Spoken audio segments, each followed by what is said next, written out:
In this video, we will demonstrate how to generate new models, views, and controllers using the JetBrains AI Assistant and the MVC pattern in an ASP.NET web application.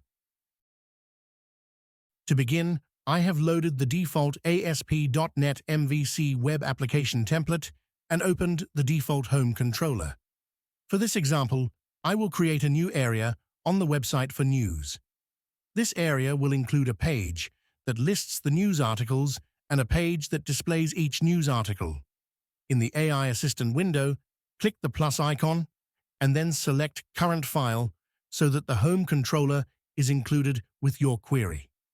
Next, let's write a prompt to ask the AI Assistant to generate the code for our new area by describing what we want.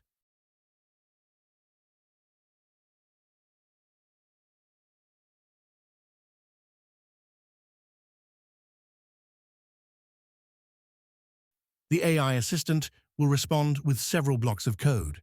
Start by selecting the appropriate folder where you want your new file to be placed in the Solution Explorer. Then, for each code block, click the document icon with the plus sign in the top right corner. This will create a new file with the contents of that code block based on your current selection in the Solution Explorer.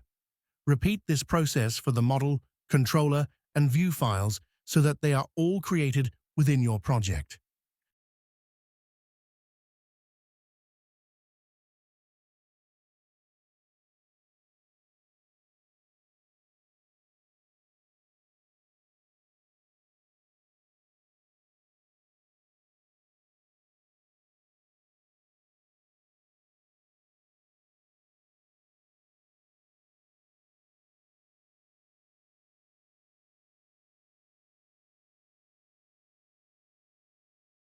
You now have a great starting point for developing your new section of the web application.